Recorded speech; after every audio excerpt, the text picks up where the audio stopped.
disampaikan. Nah, terima kasih Mbak Mila. Jadi puisi itu adalah suatu perasaan yang diungkapkan ya, dengan bahasa yang indah. Nah, kemudian langsung saja Mbak Yani, monggo. Nah, dari saya mungkin hampir sama seperti Mila teman saya ya. Nah, tapi lebih tepatnya kalau dari saya sendiri itu adalah puisi itu suatu perasaan yang mungkin perasaan senang maupun duka maupun ya perasaan apapun lah bisa dituangkan dalam puisi. Kan puisi bukan hanya cerita tapi itu kayak benar-benar sedikit kesimpulan gitu apa yang dialami.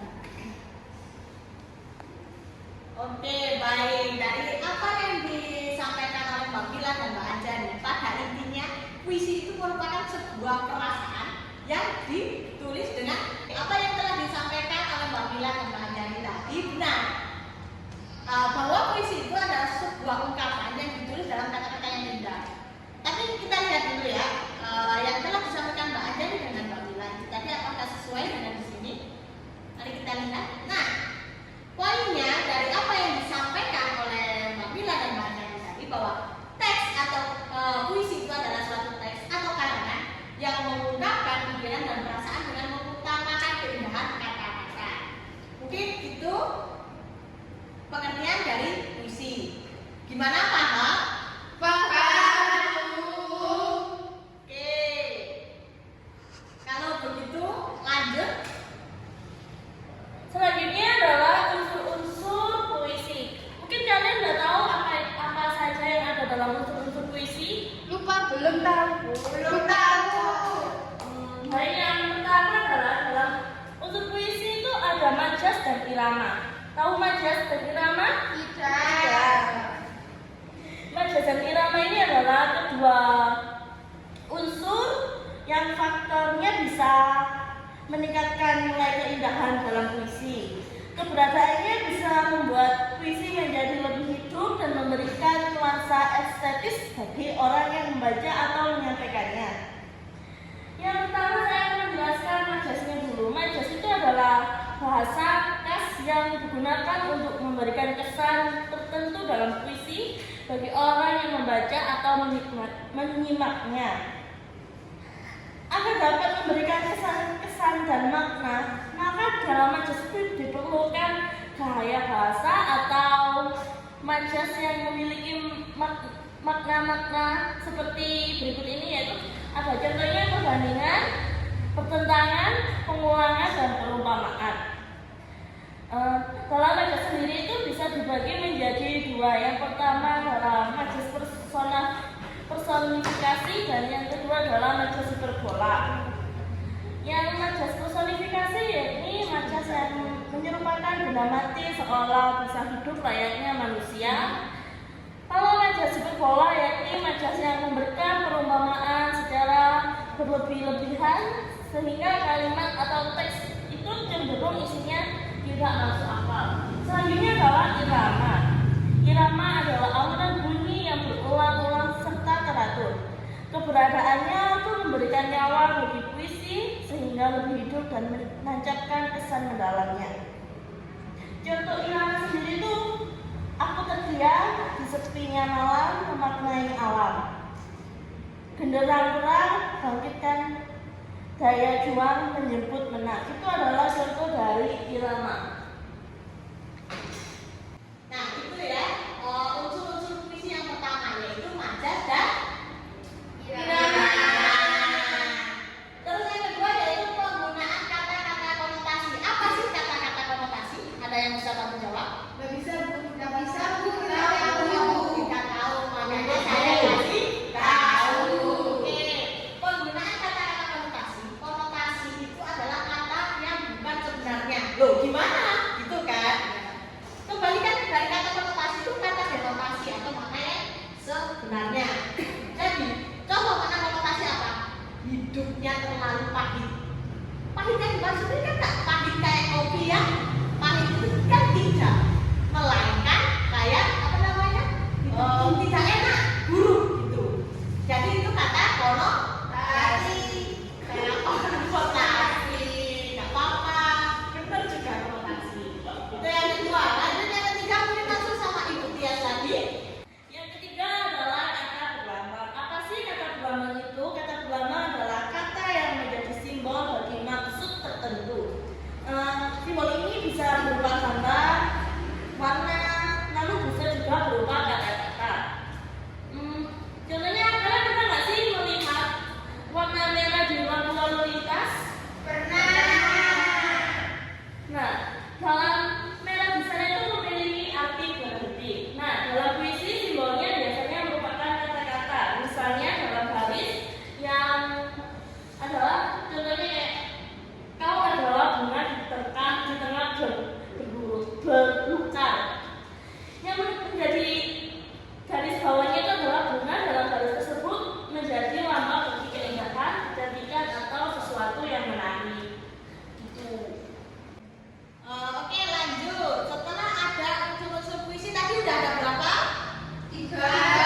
hingga petualangan yang disajikan dengan bahasa yang romantis.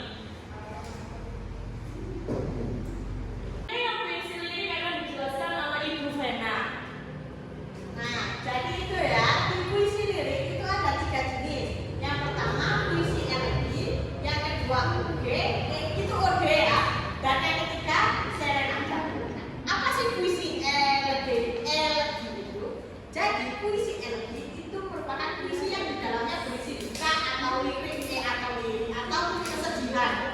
Jadi mengungkapkan perasaan juga daripada penyanyinya. Kemudian ada puisi ode. Nah, puisi ode ini berupa pujian. Dan yang terakhir, puisi serenada itu berisi sajak percintaan. Jadi elegi tadi tentang duka.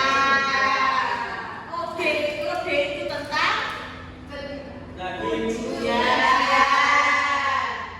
Terus yang ketiga serenada itu tentang cinta. Kalau kalian suka buat puisi yang mana kira-kira? Kalau cinta, kan masih kelas 8 masa cinta-cintaan? Di sini sudah ada yang punya pacar. Gurunya kita lagi gimana? Mungkin yang sudah punya pacar kalian bisa menyatakan bikin puisi untuk pacarnya. Ya. Ayo silakan kalian maju. Ya. Kembali aja ke gimana sih puisi untuk pacarnya? Itu kan katanya nggak punya pacar. Iya. Ayo. Loh, kenapa nggak jadi? Kalau nggak jadi pacarnya harus diputusin dong. Ayo lanjut. Iya, dalam puisi deskriptif itu ada 2. Yang pertama satire, yang kedua adalah puisi kritik sosial. Apa sih itu puisi satire? Puisi satire itu adalah puisi yang mengungkapkan rasa ketidakpuasan penyair mengenai suatu keadaan dengan cara menyindir atau menyatakan sesuatu yang sebaliknya. Yang selanjutnya adalah puisi kritik sosial. Puisi kritik sosial ini menyatakan rasa tidak senang terhadap seseorang atau keadaan dengan cara memberikan hal yang rusak pada objek yang diangkat dalam puisi. Oke, mungkin itu tadi materi mengenai puisi. Ngantuk nggak? Ngantuk. Ya sebentar. Kan dari tadi cuma tulisan-tulisan. Sekarang kita lihat videonya. Gimana sih cara membaca puisi yang benar? Nah, kita simak sama-sama ya. Oke, kalian coba contoh puisi. Siapa itu puisinya? Ini nggak tahu ya. Ini coba disimak didengarkan baik-baik. Inilah saatnya. Detik-detik menegangkan, mencetak sejarah yang tak terlupakan, memperkenalkan ke seluruh dunia. Inilah si merah putih yang telah ditunggu kehadirannya. Selama beberapa detik, dunia hening untuk mendengarkan naskah yang sudah lama dinantikan, yang menjadi bukti perjuangan para pahlawan. Ketika itu pula, para pendekar negeri berkata dalam hati, inilah saatnya. Seakan telah terbayar semua tetesan air mata, keringat maupun darah. Karena memang inilah alasan mereka berjuang dan berkorban. Selang beberapa menit, si merah putih diperlihatkan kesucian dan keberaniannya. Tanpa rasa takut, tanpa rasa khawatir. Itulah hakikatnya merdeka. Para pahlawan pun tak kuasa menahan air mata melihat awal mula dari apa yang mereka impikan. Karena mereka mengetahui merdeka itu bukan alasan menyelesaikan perjuangan,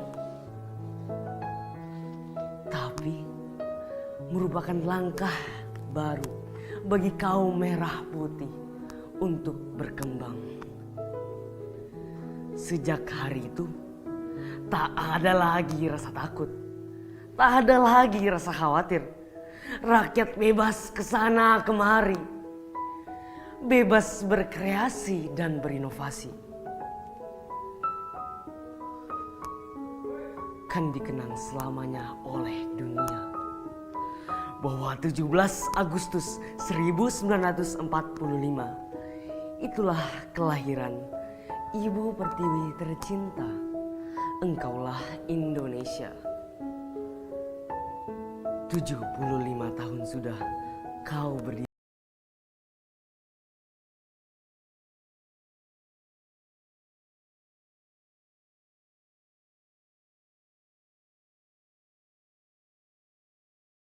Nah, itu tadi contoh pembacaan puisi yang baik dan benar. Dia itu membacanya itu penuh dengan emosional, intonasi yang baik dan mendalami puisi tersebut.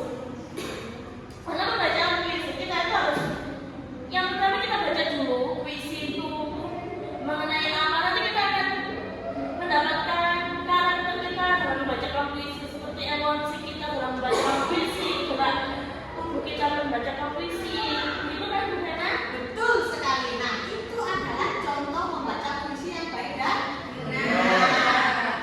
Tadi sudah disampaikan materi berupa tulisan, udah video udah. Nah, sekarang saya mau meminta salah satu dari kalian mencontohkan untuk membaca puisi. Nah, soalnya kan materinya udah lengkap, contohnya udah. Nah, sekarang coba. Ya, siapa Mutias? Mungkin apa? Mas Ryan bisa maju untuk menyontohkan ini adalah siswa kita yang paling ganteng di kelas ini.